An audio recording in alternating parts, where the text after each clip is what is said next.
A 42 Mostra Internacional de Teatro de Ribadavia reunirá do 17 ao 25 de xullo un total de 25 espectáculos para todos os públicos e ofrecerá un programa accesible. Son un total de 25 espectáculos, ¿vale?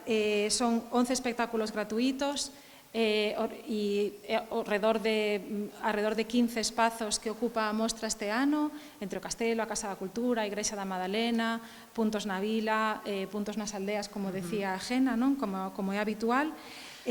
Contamos con, ademais, 2 estreas estatais, 9 estreas en Galicia. Tamén dicir que incluirá un programa de actividades paralelas que iremos desentrañando tamén nos próximos días, cursos obradoiros, para non alongarnos máis aquí, estarán todos disponibles na página web tamén a partir de agora. A partir de hoxe tamén saen a venda os abonos, aproximadamente en 2 semanas as entradas individuais.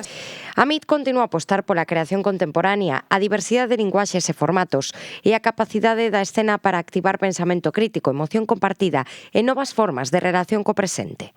O feito de ter aproveitado outras entidades galegas para facer colaboracións que creo que sempre enriquecen. Falastes da Bienal de Pontevedra, correcto o que dixestes da Residencias Paraíso, que a pusemos en marcha hai 10 anos, sí, en colaboración con RPM. Tamén, por suposto, o Centro Dramático Galego, quero saudar ao meu compañeiro Fran Núñez, que hoxe nos acompaña, e que tamén tirar partido dese traballo que se está facendo para coproducir, para internacionalizar o noso sector escénico, creo que é importante.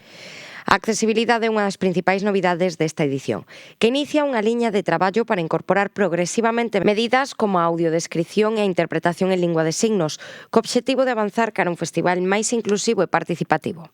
Dende o Concello de Ribadavia, en este ano, no que vai de ano 2026, pois estamos a levar a cabo unha importante aposta precisamente pola accesibilidade. Isto nos levou a que, por exemplo, na pasada edición da Feira do Viño do Ribeiro, como todos e todas sabedes, pois fixemos tamén esa primeira feira con acceso en linguaxe de signos a persoas xordas que puideran disfrutar igualmente do evento, da Feira do Viño do Ribeiro. E dentro desta aposta pola accesibilidade, pois damos este paso máis e agora na Mostra Internacional de Teatro de Ribadavia pois apostamos tamén por intentar facela máis accesible, máis inclusiva e que poidan disfrutar todo tipo de persoas.